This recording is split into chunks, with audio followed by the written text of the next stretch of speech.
നമസ്കാരം. ഞാൻ ശശികല ശശികുമാർ. കലാരവം ഇൻ്റർവ്യൂവിലേക്ക് ഏവർക്കും സ്വാഗതം.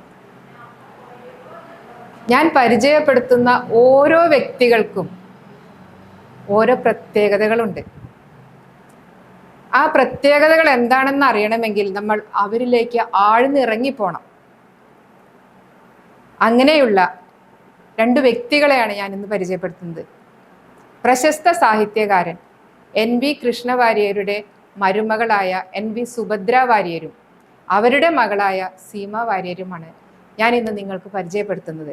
നമസ്കാരം സുഭദ്ര ചേച്ചി. നമസ്കാരം. സീമ ചേച്ചി നമസ്കാരം. നമസ്കാരം. സുഭദ്ര ചേച്ചി 77 വയസ്സായിട്ടുള്ള ചേച്ചി ഒരുപാട് കാര്യങ്ങൾ ചെയ്യുന്നുണ്ട് നമുക്കറിയാം. അത് മറ്റുള്ളവർക്ക് ശരിക്കും ഒരു മോഡലാണ് അല്ലേ? കാരണം എന്താന്ന് വെച്ചാൽ ഒരു 50 വയസ്സ് കഴിയുമ്പോഴേക്കും തന്നെ ഇന്നത്തെ കാലത്ത് പലരും മുട്ടുവേദനയാണ്, കാലുവേദനയാണ്, കൈവേദനയാണ് എന്ന് പറഞ്ഞ് ഭയങ്കര ബുദ്ധിമുട്ടായിട്ട് നടക്കുന്ന എല്ലാ സ്ത്രീകൾക്കും ഒരു പ്രചോദനമാവാൻ വേണ്ടിയിട്ട് ചേച്ചി പലതും ചെയ്യുന്നുണ്ട്. അപ്പോൾ ചേച്ചിയുടെ വിശേഷങ്ങളൊക്കെ ഒന്ന് എൻ്റെ പ്രേക്ഷകർക്കും കൂടി മനസ്സിലാവാൻ വേണ്ടിയിട്ട് ഒന്ന് പറഞ്ഞു തരും. ഞാൻ 77 വയസ്സായി. ഞാൻ സുഭദ്ര എന്ന പേര്. ഞാൻ എനിക്ക് കുറേശ്ശെ ആക്ടിവിറ്റീസുകളൊക്കെ ഉണ്ട്. ഞാൻ രാമായണം, ഭാഗവതം, നാരായണീയം എല്ലാ ഗ്രൂപ്പിലും ഞാൻ ചെയ്യുന്നുണ്ട്. ഓൺലൈനിൽ ഒരുപാട് വായിച്ചിടാൻ ദിവസം മുഴുവൻ വായിച്ചിട്ടാലും കഴിയാത്തത്രയും അധ്യായങ്ങളുണ്ട് ഭാഗവതത്തിലൊക്കെ. അതൊക്കെ ഞാൻ ചെയ്യുന്നുണ്ട്. പിന്നെ കൂടാണ്ട് ഇപ്പോൾ സീമയാണ് എന്നെ ഇതിനൊന്ന് പ്രചോദനം ചെയ്തത്, ഈ യാത്രയ്ക്ക് വേണ്ടിയിട്ട്, ഇങ്ങനൊരു ഒരു യാത്രയ്ക്ക് വേണ്ടിയിട്ട്. അതെന്താണ് ആ യാത്രയുടെ കാര്യങ്ങളൊക്കെ? എവിടേക്കൊക്കെയാണ് പോയിട്ടുള്ളത്? പറഞ്ഞ പോലെ സീമയാണ് എന്നെ ഇതിനു വേണ്ടി പറഞ്ഞത്. സീമ ഒരു ദിവസം പറഞ്ഞ, അമ്മേ ഞാൻ പോകുന്നുണ്ട് ഇവിടേക്ക്, സിക്കിം, ഭൂട്ടാൻ, നേപ്പാൾ. ഞങ്ങളൊരു ഗ്രൂപ്പ് പോകുന്നുണ്ട്, 5 പേരുണ്ട്. ഞങ്ങൾ 5 വണ്ടിയുണ്ട്, 5 ബൈക്കുണ്ട്. അപ്പോൾ അമ്മ എൻ്റെ കൂടെ പോരുമോ എന്ന് ചോദിച്ചു. അപ്പോൾ ആദ്യമൊക്കെ ഞാൻ പറ്റുമോ, എനിക്ക് സാധിക്കുമോ, എനിക്ക് ആരോഗ്യം ശരിയാവോ എന്നൊക്കെ ഞാൻ ആലോചിച്ചു. പക്ഷെ പിന്നെ എനിക്ക് തോന്നി എന്തുകൊണ്ട് പോയിക്കൂടാ, എന്നെ മോളല്ലേ കൊണ്ടുപോകണത്. അപ്പം എന്തെങ്കിലും, പിന്നെ അവളും പറഞ്ഞു, അമ്മ എന്തെങ്കിലും പ്രശ്നം വന്നാൽ നമുക്ക് ആ ഹോട്ടലിൽ ഇരിക്കാം, മറ്റുള്ളവർ പോയിക്കോട്ടെ, നമുക്ക് അവിടെ ഇരിക്കാമല്ലോ. അപ്പം അമ്മ എന്തായാലും പോകുന്നോളൂ എന്ന് പറഞ്ഞ് പുറപ്പെട്ടു. അപ്പം ഹസ്ബൻഡ് ആണെങ്കിൽ എന്നെ ഭയങ്കരമായിട്ട് സപ്പോർട്ട് ചെയ്തു. ഒരിക്കലും പറഞ്ഞിട്ടില്ല പോണ്ടടോ താൻ, പോണ്ടാത്താന്ന് എന്നോട് പറഞ്ഞിട്ടില്ല. അപ്പോൾ ഞാനങ്ങോട്ട് ഒരുങ്ങി പുറപ്പെട്ടു. എന്തായാലും എനിക്ക് പോവാം എന്ന് തീരുമാനിച്ചു. അപ്പോൾ അങ്ങനെയാണ് അവളുടെ കൂടെ ഞാൻ പുറപ്പെട്ടത്. അപ്പം ഞാൻ ബാംഗ്ലൂർ വരെ എത്തി. ആദ്യം എങ്ങനെ ബാംഗ്ലൂർ വരെ ഞങ്ങൾ ഫ്ലൈറ്റിന് പോയി. ബാംഗ്ലൂരിൽ നിന്ന് സിലിഗുരിക്ക് ഫ്ലൈറ്റിന് പോയി. അപ്പോൾ അവിടുന്ന് സീമയുടെ എൻ്റെ ഒരു ഫ്രണ്ട്, ഒരു കുട്ടി ഉണ്ടായിരുന്നു, ഒരു ശേഷ നമ്മളുടെ ഒരു കുട്ടിയുണ്ട്. അവളുടെ വണ്ടി പാർസൽ ചെയ്തിരുന്നു സിലിഗുരിക്ക്. അപ്പോൾ അവൾ ബാംഗ്ലൂരിൽ നിന്ന് ഫ്ലൈറ്റിൽ സിലിഗുരിക്ക് വരുന്നതാണ്. അപ്പോൾ സീമ അത് അറേഞ്ച് ചെയ്തു. അവളുടെ കൂടെ അമ്മ പോകുന്നുള്ളൂ, അപ്പോൾ അമ്മയ്ക്ക് കമ്പനി ആയില്ലോ, തനിയെ വേണ്ടല്ലോ എന്ന് പറഞ്ഞു. അങ്ങനെ ബാംഗ്ലൂരെത്തി ഞങ്ങൾ രണ്ടാളും കൂടി സിലിഗുരിയിലെത്തി. സിലിഗുരിയിൽ ഹോട്ടലിൽ ഞങ്ങൾ രണ്ടാം ചെക്ക് ഇൻ ചെയ്തു. അപ്പോഴേക്കും ഇവർ വൈകുന്നേരം ആയപ്പോൾ ഇവരെത്തി. ഇവർ സീമയൊക്കെ കോഴിക്കോടിനെ വണ്ടി ഓടിച്ച് വന്നതാണ്. വണ്ടി എന്ന് വെച്ചാൽ കോഴിക്കോട് നിന്ന് ബാംഗ്ലൂർ വരെ സിലിഗുരി വരെ അവള് ബൈക്ക് ഓടിച്ചു വന്നു. അവളുടെ ഒരു മെന്റർ, ഒരു കുട്ടിയുണ്ട്. ആ കുട്ടിയും കൂടി ഇവള് അവിടെ വന്നു. അപ്പോൾ വൈകുന്നേരമായിരിക്കും ഇവരെത്തി. പിന്നെ ഞങ്ങൾ പ്രിപ്പയർഡായി. അന്ന് രാത്രി അവിടെ സിലിഗുരിയിൽ ഹോട്ടലിൽ ഉറങ്ങി. പിറ്റേ ദിവസം രാവിലെ ഞങ്ങൾ ടൂർ തുടങ്ങി. ഒരു 6 മണിക്ക് ബൈക്കില് അമ്മയും മകളും കൂടി ഒരു ബൈക്കിലിരുന്നു. അതാ അമ്മ എന്റെ പിലിയനായിരുന്നു. നല്ല റോഡ് വരുമ്പോ ഞങ്ങള് സിക്കിം എത്തിയപ്പോ എന്താണ്ടായച്ചാ, സിക്കിമിൽ ഞങ്ങൾ എത്തുന്നതിന്റെ തലേ ദിവസം അവിടെ ലാൻഡ് സ്ലൈഡ് ആയിരുന്നു.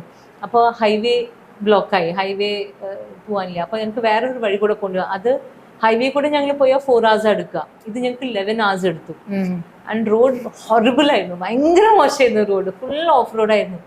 അപ്പൊ സത്യം പറഞ്ഞാൽ 50 പ്രാവശ്യം വീണു. അമ്മേനെ ഞങ്ങൾ രണ്ടുപേരും കൂടി വീണു. അപ്പൊ പിന്നെ എനിക്ക് ടെൻഷൻ, ബിക്കോസ് എനിക്ക് തന്നെ ഓഫ് റോഡ് സത്യം പറഞ്ഞാൽ പേടിയാണ്. ഞാൻ കുറെ ഓടിച്ചിട്ടുണ്ട് വണ്ടി, പക്ഷെ എനിക്ക് എന്നാലും ഓഫ് റോഡ് പേടിയാണ്. അപ്പൊ പിന്നെ ഞാൻ എന്ത് ചെയ്ത്, അമ്മ മെന്റർ എന്ന് പറഞ്ഞു, ഞങ്ങളുടെ ഒരു ബൈക്കിംഗ് ഗ്രൂപ്പ് ഉണ്ട്, അതിന്റെ ഫൗണ്ടറാണ് ഫായിസ് എന്ന് പറഞ്ഞിട്ട്, കോഴിക്കോട് നിന്നാണ്. ഫായിസിന്റെ കൂടെയാണ് ഞാൻ ഓടിച്ച് പഠിച്ചതൊക്കെ.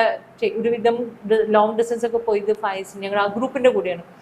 അപ്പോൾ ഫായിസ് അത് കഴിഞ്ഞ് ഫയസാണ് അമ്മേനെ ഈ ഓഫ് റോഡ് വരുമ്പോഴൊക്കെ ഫയസ് അമ്മേനെ പിലിയനാക്കും. ബാക്കിയുള്ള നോർമൽ റോഡ് വന്നാൽ ഞാൻ എടുക്കും. അങ്ങനെ കുറെ അഡ്വെഞ്ചേഴ്സ് ഒക്കെ കഴിഞ്ഞ് ഒരുപാട് അപ്പൊ എത്ര ദിവസത്തെ ട്രിപ്പ് ആയിരുന്നു?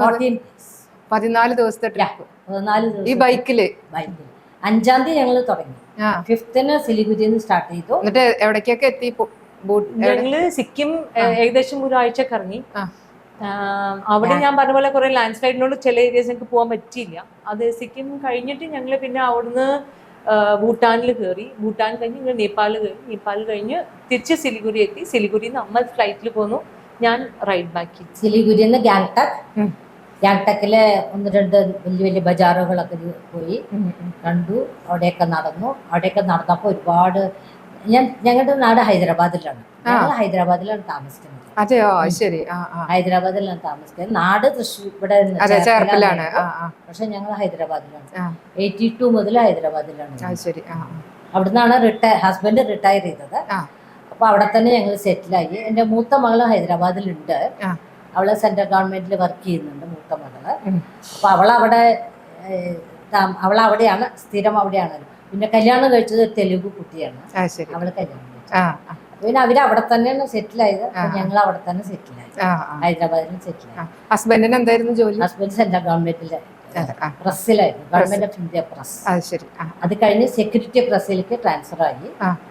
അപ്പോ അത് ഹൈദരാബാദിലുണ്ട്, സെക്യൂരിറ്റി പ്രസ് ഹൈദരാബാദ് ISP-യിലായിരുന്നു. അവിടെ റിട്ടയർ ആയത്. ഞങ്ങൾ അവിടെ തന്നെ സെറ്റിലായി, ഹൈദരാബാദ്. ചേച്ചി വർക്ക് ചെയ്യണ്ടായിരുന്നില്ലേ? ഞാൻ ടീച്ചറായി, ഹിന്ദി ടീച്ചറായിരുന്നു. ഒരു ഹിന്ദി ടീച്ചറാണ് ഇപ്പൊ ഇങ്ങനെ മല കയറാനും ബൈക്ക് റൈഡിങ്ങിനും ഒക്കെ പോയത്. രസായി, നല്ല ഇതായിരുന്നു. ഞാൻ പക്ഷെ ക്ലൈമറ്റ് ഒക്കെ എങ്ങനെയാ അഡ്ജസ്റ്റ് ചെയ്യാൻ? നല്ല ക്ലൈമറ്റ്, മോഡറേറ്റ് ആയിരുന്നു. അതെ അല്ലേ? ചൂടുമില്ല, തണുപ്പും. അതെ. ചില സ്ഥലത്ത് ഐസ് ഉണ്ടായിരുന്നു കേട്ടോ. ഞങ്ങള് 0 പോയിന്റ് ഒക്കെ സ്നോ ഉണ്ടായിരുന്നു. അതൊക്കെ സഹിക്കാൻ പറ്റി. അമ്മയാണ് ഏറ്റവും അധികം എൻജോയ് ചെയ്തത്. ഞങ്ങളൊക്കെ യെസ് ഉണ്ടായിരുന്നു. പക്ഷെ അമ്മയായിരുന്നു ഭയങ്കരമായിട്ട് എൻജോയ്, ഫുൾ ജേർണി കേട്ടോ. ഇതൊന്നും മാത്രമല്ല, അമ്മ ഫുൾ ജേർണി അമ്മയാണ് ഞങ്ങളെല്ലാരെയും കൂടി ഒരു പോസിറ്റീവ് ആക്കി വെച്ചതും.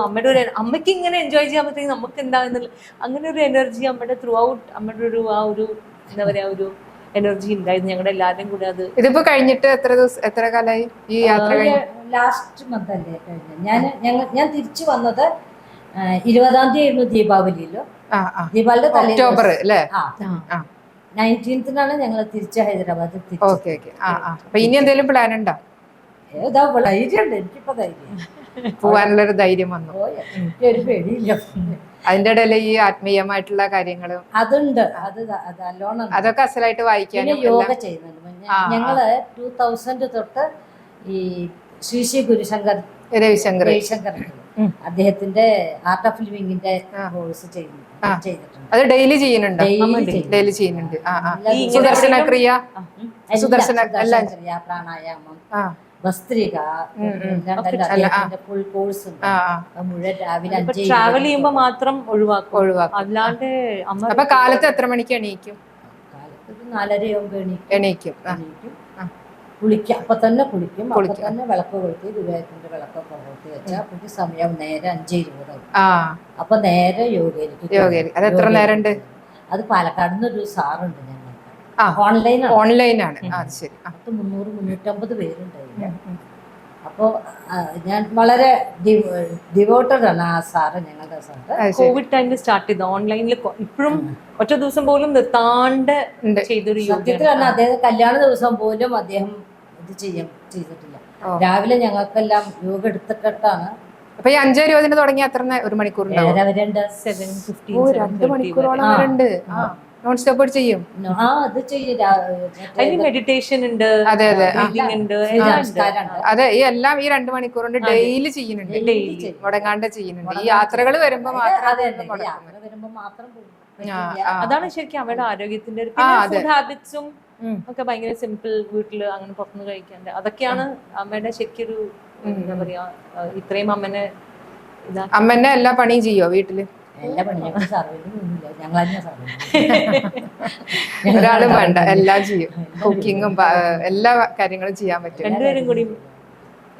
അച്ഛനും നല്ല ആക്റ്റീവാണ്. ഞാനും ഹസ്ബൻഡും അദ്ദേഹം കല്യാണം കഴിഞ്ഞപ്പോൾ ഞങ്ങൾ സിംലയിലായിരുന്നു.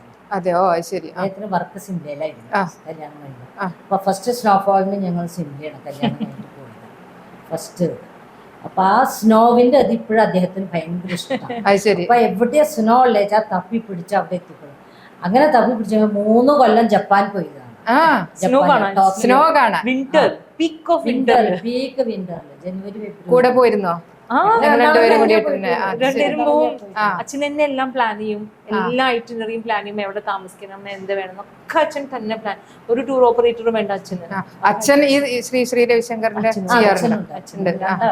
നിങ്ങൾ രണ്ടുപേരും കൂടിയിട്ടാണ് ചെയ്യാറ്. അത് ശരി. അതുകൊണ്ട് ആരോഗ്യ പ്രശ്നങ്ങളൊന്നും ഉണ്ടാവില്ല, ഒരു മരുന്നും കഴിക്കില്ല, പ്രഷർ ഷുഗർ ഒന്നും ഇല്ലാണ്ട് ഇല്ലാണ്ടിരിക്കട്ടെ. പക്ഷെ ഇങ്ങനെയൊക്കെ കണ്ടിന്യൂസ് ആയിട്ട് 10-25-30 കൊല്ലത്തോളം ചെയ്യുകയാണെങ്കിൽ അത് വരില്ല. കാരണം നമ്മുടെ ആ ബ്രീത്തിങ്ങിൽ തന്നെ എല്ലാം കിട്ടുമല്ലോ, എന്തായാലും കിട്ടും. അങ്ങനത്തെ യാത്രകൾക്കും ഈ പ്രായത്തിൽ അതൊക്കെ വളരെ നല്ലതാണ്. സീമ ചേച്ചിയുടെ കാര്യങ്ങൾ എന്തൊക്കെയാ പറയൂ. ഞാൻ ജനിച്ചത് നാസിക്കില്, അച്ഛൻ ആ സമയത്ത് നാസിക്കിലാണ് വർക്ക് ചെയ്തിട്ട്. അതൊക്കെ ഞാൻ വളർന്നത് മിക്കവാറും ഹൈദരാബാദിലാണ്. എൻ്റെ സ്കൂളിംഗ് ഒക്കെ കോളേജൊക്കെ ഞാൻ ചെയ്തത് അവിടെയാണ്. ഞാൻ പഠിച്ചത് സ്പെഷ്യൽ എഡ്യൂക്കേറ്റർ, ഞാൻ സ്പെഷ്യൽ കുട്ടികളെ പഠിപ്പിക്കുന്ന ഇതാണ്.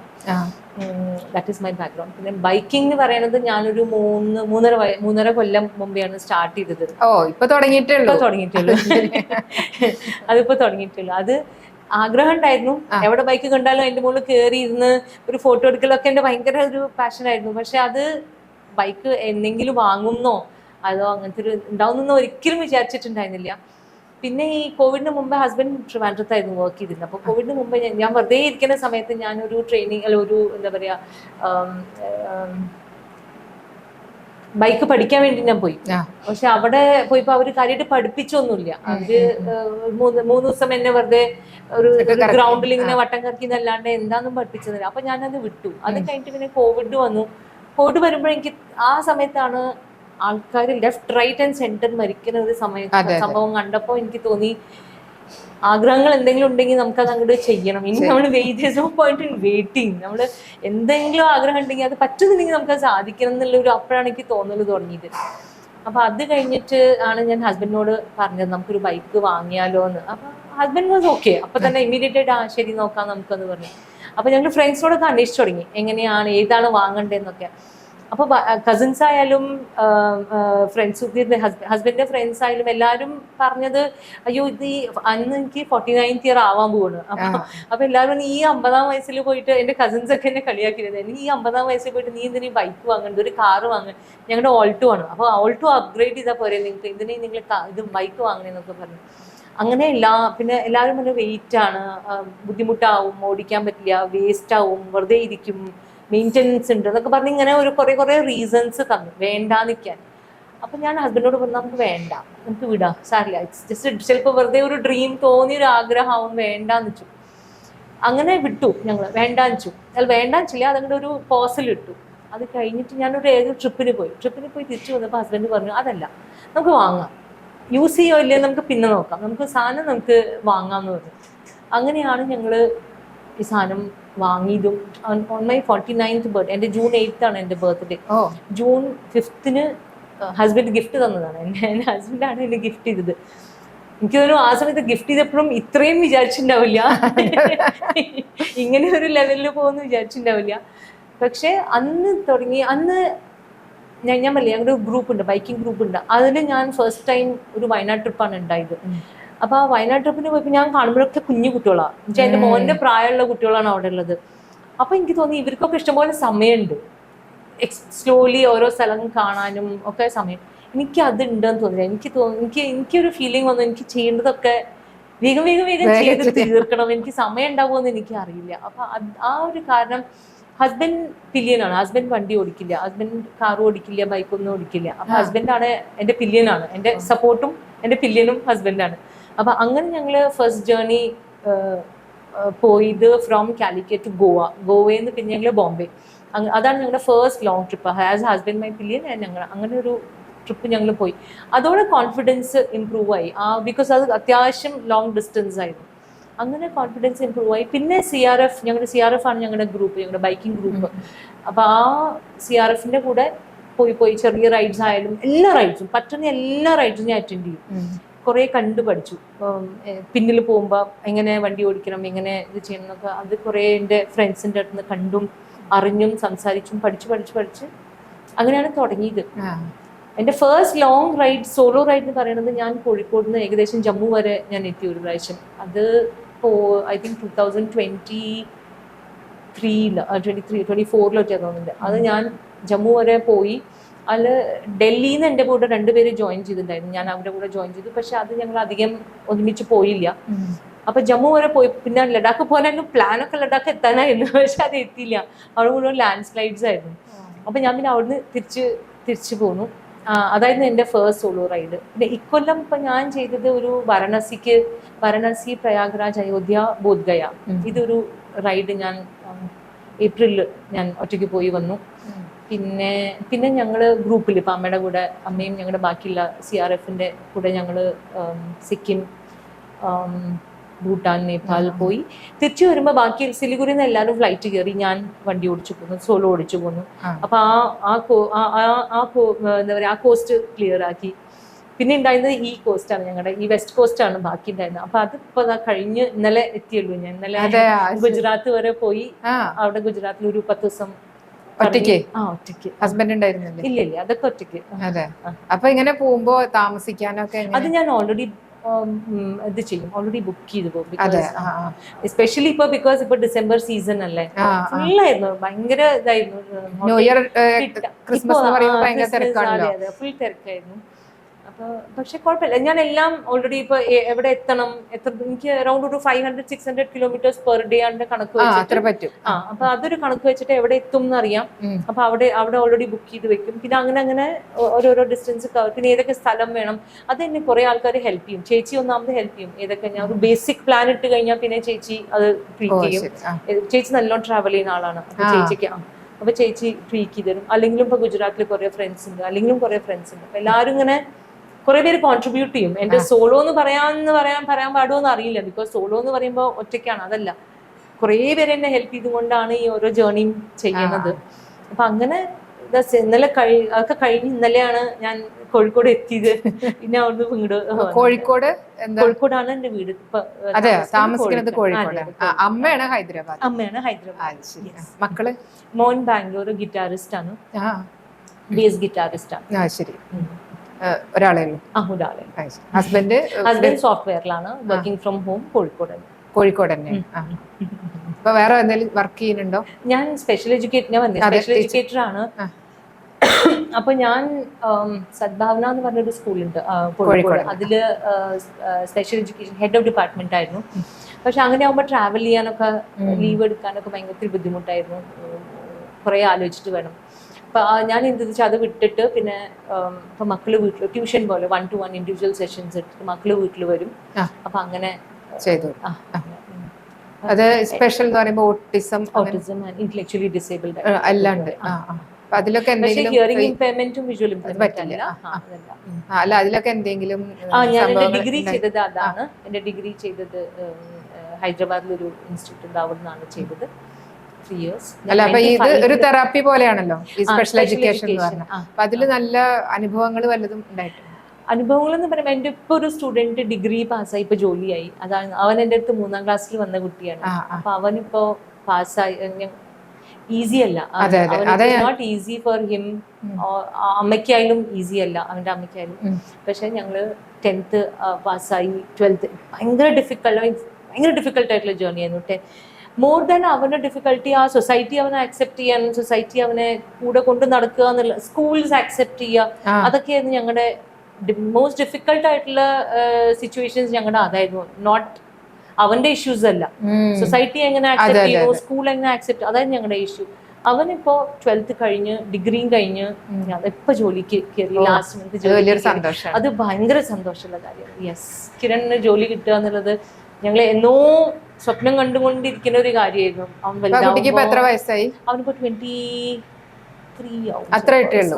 അപ്പൊ ചെറുപ്പം മുതലേ കൊടുത്തിട്ടുള്ള ട്രെയിനിങ് കൊണ്ട് ആ കുട്ടിക്ക് അത് പഠിച്ച്. അവന്റെ അമ്മയുടെ സപ്പോർട്ട്, അത് വേണല്ലോ, കൂടെ നിൽക്കും. അമ്മയുടെ ഭയങ്കര സപ്പോർട്ട് ഉണ്ട്. അതാണ് ആ മദർ ആക്സെപ്റ്റ് ചെയ്ത് എന്ത് വേണം എന്നുള്ളത് തീരുമാനിച്ചു കഴിഞ്ഞാൽ ഞങ്ങൾക്കൊക്കെ ഈസിയാണ്. ആസ് എ തെറപ്പിസ്റ്റ് അത് കുറച്ചുകൂടി ഈസിയർ ആവും, ഞങ്ങൾക്ക് കുറച്ചുകൂടി ഈസിയർ ആവും എങ്ങനെ ഹാൻഡിൽ ചെയ്യണം, എന്ത് ഹാൻഡിൽ ചെയ്യണം എന്നിട്ട്. അപ്പൊ അങ്ങനെ ഒരു സ്പെഷ്യൽ എഡ്യൂക്കേറ്റർ ആണ് ഇപ്പൊ ഇങ്ങനെ ബൈക്ക് റൈഡിങ്ങിനായിട്ട് നടക്കുന്നത്. അപ്പൊ അത് നിർത്തിയിട്ടില്ല, വീട്ടിൽ വെച്ചിട്ട് ചെയ്യുന്നുണ്ട്, രണ്ടും കൂടിയിട്ടാണ്. ബിക്കോസ് എന്റെ ഫൈനാൻഷ്യൽ ഈ റൈഡ്സിലൊക്കെ ഞാൻ ഇങ്ങനെ റിക്കവർ ചെയ്യണം. ബിക്കോസ് വേറെ ആരെങ്കിലും പൈസ എടുത്തിട്ട് ചെയ്യണം എന്ന് എനിക്ക്. ഇത് എങ്ങനെയാ, ഒരുപാട് എക്സ്പെൻസീവ് ആണോ അങ്ങനെ പോയിട്ട് വരുമ്പോ? എങ്ങനെയാണ്? അത് അത്യാവശ്യം എക്സ്പെൻസീവ് ആണ്. ബിക്കോസ് ഒന്നാമത് ആക്സസറീസ് വേണം, എല്ലാ ഗിയറും ഫുള്ള് വേണം. പിന്നെ ബൈക്കിന് ഞങ്ങൾ 2 സൈഡിലെ ബോക്സസ് പാനിയേഴ്സ് വെച്ചിട്ടുണ്ട്, ടോപ്പ് ബോക്സ്. ഇത്രയും ദിവസത്തേക്കൊക്കെ ഡ്രസ്സും ഒക്കെ കയ്യിൽ വെക്കണ്ടേ? എങ്ങനെയാ? മിനിമലാണ് ഡ്രസ്സ് എടുക്കുക ഞങ്ങൾ. ആക്ച്വലി ഒരു ഇപ്പൊ ഞാൻ ഗുജറാത്ത് പോകുമ്പോഴും 4 ടീഷർട്ട്സും അതൊക്കെ ക്വിക്ക് ഡ്രൈ, ഡെക്കാത്തലിന് ക്വിക്ക് ഡ്രൈ ടീഷർട്ട്സ്, അതൊന്നും വെയിറ്റും ഇല്ല, വേഗം ഉണങ്ങുകയും ചെയ്യും. അങ്ങനെ ബേസിക് ആയിട്ടുള്ള സാധനങ്ങളെ ഞങ്ങൾ എടുക്കുള്ളൂ. അപ്പൊ അത് ഞങ്ങള് പോകുമ്പോ അതായത് ഞങ്ങളുടെ one of the major issues അതായിരുന്നു. ദ പോയിന്റ് ഞങ്ങൾക്ക് വിന്റർ ക്ലോത്ത്സും വേണം, റെയിൻകോട്ടും വേണം, രണ്ടുപേർക്കും. ഡ്രസ്സും വേണം, ഹെൽമെറ്റ് വേണം, അതൊക്കെ കൊണ്ടുവണ്ടേ? അതെ. ഫുഡൊക്കെ എല്ലാ സ്ഥലത്തും നല്ലത് കിട്ടാറുണ്ടോ? ഫുഡ് ഈ പോണ പ്രോബ്ലം തന്നെയായിരുന്നു എന്നെ സംബന്ധിച്ച. ഫുഡ് പ്രോബ്ലം ഞാൻ ഇതുവരെ മാഗി ഉപയോഗിച്ചത് പറയുമ്പോ ജപ്പാനിലൊക്കെ പോയി എന്ന് പറഞ്ഞില്ലേ, ജപ്പാനിൽ പോയി ഒരു പെട്ടി മുഴുവനെ ഞങ്ങൾ തിന്നാളത് കൊടുക്കും, ഭക്ഷണം എടുക്കും.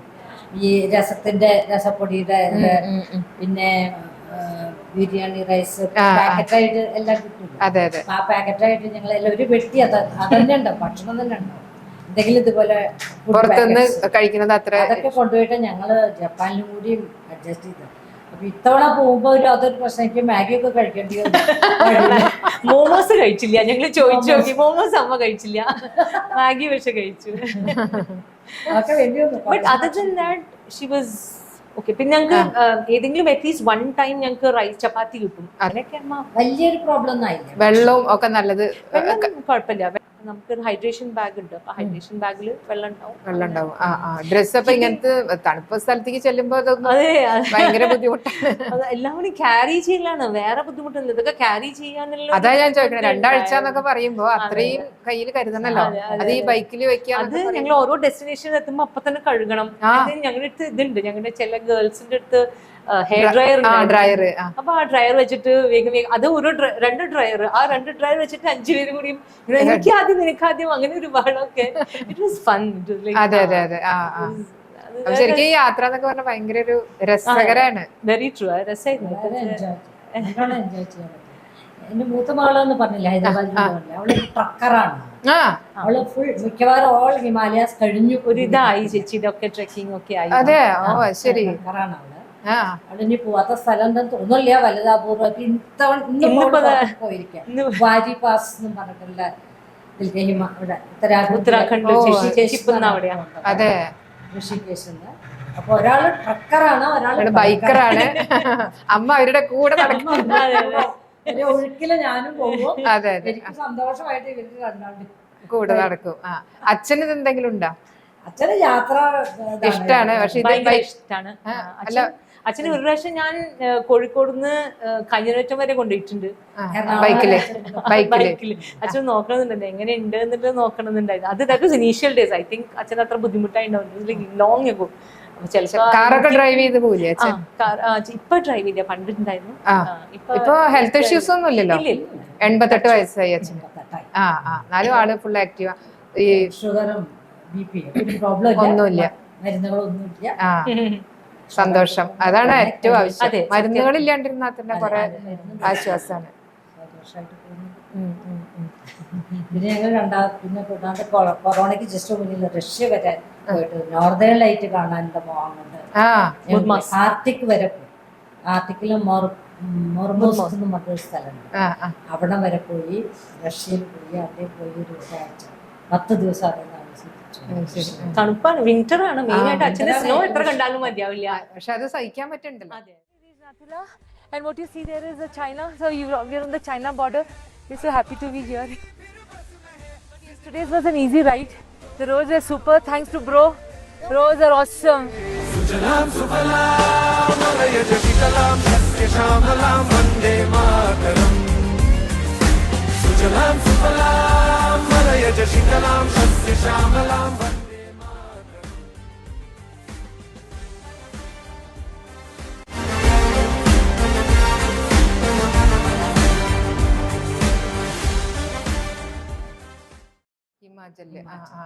അവിടെയും നല്ല തണുപ്പാണ്. -23 എന്നൊക്കെയാണ് ഇപ്പൊ കാണുന്നത്.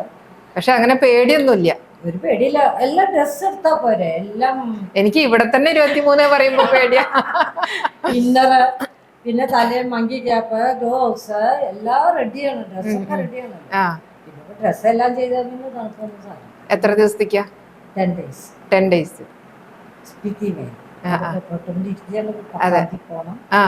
ടിക്കറ്റ് ഒക്കെ ബുക്ക് ചെയ്തു. അതെങ്ങനെയാ? അതൊരു ടൂർ ഓപ്പറേറ്റർ ഉണ്ട്. ഫ്ലൈറ്റ്? സജീഷ് വാര്യർ, സജീഷിന്റെ കൂടെയാണ് ഒരു ഗ്രൂപ്പ് ഉണ്ട്. നിങ്ങൾ പറഞ്ഞ പോലെ തന്നെ ഫാമിലി സപ്പോർട്ട് ഭയങ്കര ഇമ്പോർട്ടന്റ് ആണ്. ഫാമിലി സപ്പോർട്ട് എന്ന് പറയുമ്പോ സപ്പോർട്ട് ഇല്ലെങ്കിലും ഞാൻ പോകും. ഇപ്പൊ എന്നെ ആര് സപ്പോർട്ട് ചെയ്തില്ലെങ്കിൽ എനിക്ക് റൈഡിങ് ഇഷ്ടമാണ്, ഞാൻ പോകും. പക്ഷെ മനസ്സുകൊണ്ടുള്ള ഒരു അതെ. ഇപ്പൊ ഫോർ എക്സാമ്പിൾ എന്റെ കൈ ഫ്രാക്ചർ ആയി ഒരു പ്രാവശ്യം. അപ്പോ കുറെ പേര് എന്താ ഫ്രാക്ചർ ആയി, ഇനിയിപ്പോ എങ്ങനെ വണ്ടി ഓടിക്കും, വണ്ടി വിറ്റോളോ, ഇനിയിപ്പോ റിസ്ക് ആണ്, അപ്പൊ ഇനി വെയിറ്റ് താങ്ങാൻ പറ്റില്ല, അങ്ങനെയൊക്കെ പറയാൻ ആൾക്കാരുണ്ട്. പക്ഷെ ആ സമയത്തും ചിലരുണ്ട് പറയാൻ, വണ്ടി മുമ്പിൽ തന്നെ വെക്കൂ, കൺമുമ്പിൽ വെച്ചാ അങ്ങനെ എന്നോട് പറഞ്ഞ ഫ്രണ്ട്സ് ഉണ്ട്. വണ്ടി കൺമുമ്പിൽ വെക്കൂ, കൺമുമ്പിൽ വെച്ചാ ഒരു മോട്ടിവേഷൻ ഉണ്ടാവും ഇനി മുന്നോട്ടേക്ക്. ആ സത്യം ഭയങ്കര ഹെൽപ്ഫുൾ. ഞാനത് ആ ആംഗിൾ തീരെ ആലോചിച്ചിട്ടുണ്ടായിരുന്നില്ല. എന്റെ വിചാരം അയ്യോ ബൈക്ക് അവിടെ വെറുതെ ഇരിക്കുകയല്ല, ആരെങ്കിലും ഓടിച്ചോട്ടെ എന്നാണ് എൻ്റെ ഒരു തോട്ട് ഉണ്ടായിരുന്നത്. പക്ഷെ അതേപോലെ ഇപ്പൊ എൻ്റെ മോൻ അന്ന് പറഞ്ഞത്, വീണ് കഴിഞ്ഞപ്പോ അമ്മ ഇപ്പൊ പാല് വാങ്ങാൻ പോയാലും വീണിരുന്നില്ല, ഇനിയിപ്പോ ഇത്ര വലിയ പ്രശ്നമൊന്നുമില്ല, ദാറ്റ് ഈസ് ഓക്കെ. അച്ഛൻ ഒരു പ്രാവശ്യം എന്നോട് പറഞ്ഞു, രണ്ടാമത്തെ പ്രാവശ്യം വീണപ്പോൾ അച്ഛൻ ചോദിച്ചത് ഒരു 3 മാസം കഴിഞ്ഞപ്പോൾ നീ പോണില്ലേ ഇനി എന്നാണ് അച്ഛൻ ചോദിച്ചത്. അപ്പൊ ദീസ് ആർ ചെറിയ ചെറിയ സംഭവങ്ങളാണ്. പക്ഷെ ആ ചെറിയ ചെറിയ സംഭവങ്ങളാണ് it's very important for me. ഭയങ്കര ഒരു എന്താ പറയാ, എവിടെയോ ഒരു ബാക്കിൽ എനിക്കൊരു സപ്പോർട്ട് ഉണ്ട് എന്നുള്ളൊരു ഭയങ്കര ഒരു തോന്നലാണ്. ഇപ്പൊ ഞാൻ ഹസ്ബൻഡ് തന്നെ ഇപ്പൊ വാങ്ങിത്തരിക ഒന്നും പറയുന്നില്ല. ഞാൻ എവിടെ പോവാണെങ്കിലും പറയേ വേണ്ടു, ഞാൻ ഇങ്ങനെ പോവാണെന്ന് പറയണം, ദാറ്റ്സ് ഓക്കെ. അത് മൂപ്പര് അങ്ങോട്ട് ഓക്കെ പറയും. ഇനിയിപ്പൊ ഇല്ലാന്ന് പറഞ്ഞാലും ഞാൻ പോവും. പക്ഷെ അത് ആരെങ്കിലും ഒരു താങ്ങുണ്ടാവുമ്പോ നമുക്ക് അത് കുറച്ചുകൂടി സന്തോഷത്തോടെ കുറച്ചുകൂടി ഫ്രീ ആയിട്ട് നമുക്ക് പോവാൻ പറ്റും. മനസ്സിന്റെ ഒരു സമാധാനമാണ്. എക്സാക്ട്ലി സപ്പോർട്ട് ചെയ്യുമ്പോൾ. ഇല്ലെങ്കിൽ എന്താന്ന് വെച്ചാൽ നമ്മൾ പോവും, പക്ഷെ അതിന്റെ സൈഡിൽ ഒരു വിഷമം ഉണ്ടാവും അവിടെ. പിന്നെ തിങ് ഈസ് നമ്മൾ നമ്മുടെ റെസ്പോൺസിബിലിറ്റി എടുത്താൽ മതി. ഇപ്പൊ ഞാൻ വീണു, ദാറ്റ് ഇസ് മൈ റെസ്പോൺസിബിലിറ്റി. ഞാനിപ്പോ പോയി എന്തെങ്കിലും പ്രശ്നം ഉണ്ടായാൽ നമ്മൾ ബാക്കിയുള്ളവരെ ബ്ലെയിം ചെയ്യാൻ ആരും ഇല്ല. നമ്മളിപ്പോ ആരോടും ചോദിച്ചാലും നമുക്ക് ആരെയും അത് നീ അന്ന് പറഞ്ഞിട്ടല്ല, അതൊന്നും ഇല്ലല്ലോ. നമ്മൾ പോയി നമ്മുടെ ഇഷ്ടം നമ്മുടെ ഇതെന്ന് പോകുമ്പോൾ നമ്മളുടെ ഡെസിഷൻ ആവുമ്പോൾ അത് റെസ്പോൺസിബിലിറ്റി ഞാൻ എടുക്കാൻ റെഡിയാണ്. ഞാനിപ്പോൾ വീഴായാലും എന്തായാലും എന്റെ റെസ്പോൺസിബിലിറ്റി ഞാൻ ശരി, ഞാൻ ഈ തെറ്റ് ചെയ്തു, ഇനി അടുത്ത പ്രാവശ്യം ഐ ഷുഡ് ടേക്ക് കെയർ. ഇനി 2 പ്രാവശ്യം കയ്യും ഷോൾഡറും, ഇവിടെ റിസ്റ്റും ഷോൾഡറും ഫ്രാക്ചർ ആയിട്ടുണ്ട്. പക്ഷെ within 3 months back to riding ആയിരുന്നു. അപ്പൊ I had a very good ortho ഡോക്ടറും ആൻഡ് ഫിസിയോതെറാപ്പിസ്റ്റും ഉണ്ടായിരുന്നു. അപ്പൊ അതുകൊണ്ട് ദാറ്റ്സ് എ റീസൺ പിന്നെ ആസ് ഐ സെഡ് സപ്പോർട്ട് ഭയങ്കര സപ്പോർട്ടായിരുന്നു. പിന്നെ ആ ഒരു കാരണം കൊണ്ട് അത് ഭയങ്കര അത് മെയിൽ ഫീമെയിൽ വുമൻ മെൻ എന്നുള്ള സംഭവമല്ല. It is not about that. It is about ആരെങ്കിലും നമുക്കൊരു ആഗ്രഹം ഉണ്ടെങ്കിൽ അത് നമ്മുടെ സ്വന്തം ആൾക്കാരുടെ സപ്പോർട്ട് വേണം. അതെ ഉണ്ടെങ്കിൽ ഇറ്റ് ഇസ് ഈസിയർ ആവും കുറച്ചുകൂടി നമുക്ക് ചെയ്യാൻ. സത്യമാണ് കൂടെ. ഇപ്പൊ യാത്രകൾ ഇഷ്ടപ്പെടുന്ന മൊത്തം ഫാമിലി എല്ലാവരും, അച്ഛനും അമ്മയും മക്കളും, അടിപൊളി ഫാമിലി. എനിക്ക് എന്താന്ന് വെച്ചാൽ എന്റെ ഈ ചാനലില് ഇങ്ങനത്തെ ആൾക്കാരെയൊക്കെ പരിചയപ്പെടുത്തുമ്പോ എനിക്ക് ഭയങ്കര സന്തോഷമാണ്. കാരണം പലരും അറിയൂലോ ഇങ്ങനെയാണ്. ഫുൾ സപ്പോർട്ടാണ്. അതായത് ഫാമിലിനെ സപ്പോർട്ട് ആവുമ്പോ അത് സപ്പോർട്ട് ചെയ്യണം, എന്നാലേ നമുക്ക് മുന്നോട്ട് പോകാൻ പറ്റുള്ളൂ. ഇപ്പൊ അമ്മയെ സംബന്ധിച്ചിടത്തോളം അച്ഛന്റെ സപ്പോർട്ട് നല്ലോണുണ്ട്. അതുപോലെ നിങ്ങൾ രണ്ടുപേരും, ചേച്ചിയും അനിയത്തിയാണെങ്കിലും നിങ്ങളുടെയും ഹസ്ബൻഡിന്റെ സപ്പോർട്ട് ഉണ്ട്, മക്കളുടെ സപ്പോർട്ട് ഉണ്ട്. എന്നാലും നമുക്ക് നമ്മുടെ ആഗ്രഹങ്ങൾക്ക് മുന്നോട്ട് പോകാൻ പറ്റും. ശരിക്കും നല്ലൊരു മോഡലായിട്ടൊരു ഫാമിലി തന്നെയാണ്. അതെല്ലാവരും കാണണം. കാരണം കാണുമ്പോൾ അവർക്ക് മനസ്സിലാക്കാൻ പറ്റില്ല നമ്മുടെ ഫാമിലി എന്തിനൊക്കെയാണ് ഓരോരുത്തർക്കും ആഗ്രഹങ്ങൾ, ആ ആഗ്രഹങ്ങൾക്ക് എങ്ങനെ മുന്നോട്ട് പോകണം. അങ്ങനെയുള്ള ഒരു വഴികാട്ടിയായിട്ട് എന്റെ ചാനലിനെ എനിക്ക് മുന്നോട്ട് കൊണ്ടുപോകാനുള്ള ആഗ്രഹമുണ്ട്. അതേപോലെ നിങ്ങളെയൊക്കെ പരിചയപ്പെടുത്തുമ്പോൾ എന്റെ എല്ലാ എന്താ പറയാ എല്ലാ സുഹൃത്തുക്കൾക്കും ഭയങ്കര ഇഷ്ടമായിരിക്കും. പിന്നെ എന്താ വെച്ചാൽ കാണുന്ന എല്ലാവരും ഇതിന് നല്ല കമന്റ്സ് തരണം. കാരണം എങ്ങനെയാണ് ഇവരുടെ കാര്യങ്ങൾ എന്തൊക്കെയാണ് നിങ്ങൾക്ക് കണ്ടിട്ട് തോന്നുന്നത്. എല്ലാവരും എൻ്റെ ചാനലിനെ സപ്പോർട്ട് ചെയ്ത് ആ കമന്റ് ബോക്സിലൊക്കെ കമന്റും കൂടി ഇട്ട് കഴിഞ്ഞാൽ എനിക്ക് വളരെ സന്തോഷമായിരിക്കും. അപ്പോൾ സന്തോഷം. ഇനിയും ഇതുപോലത്തെ ഒരുപാട് യാത്രകൾ ജീവിതത്തിലുടനീളം ആരോഗ്യത്തോടു കൂടി കൊണ്ടുപോകാൻ സാധിക്കട്ടെ. എനിക്കൊരു ദിവസം ചേച്ചിയും കൂടി പരിചയപ്പെടണം. അതെ. അപ്പൊ ഇത്രയും നേരം നിങ്ങളുടെ വിലപ്പെട്ട സമയമാണ് എന്റെ ചാനലിന് വേണ്ടിയിട്ട് ചെയ്തത്. അപ്പൊ ഒരുപാട് സന്തോഷം. ഒരുപാട് നല്ല നല്ല യാത്രകള് നല്ല ആരോഗ്യത്തോടു കൂടി പോവാനായിട്ട് സാധിക്കട്ടെ. ദൈവാനുഗ്രഹം ഉണ്ടാവട്ടെ. Thank you so much. Thank you. Thank you.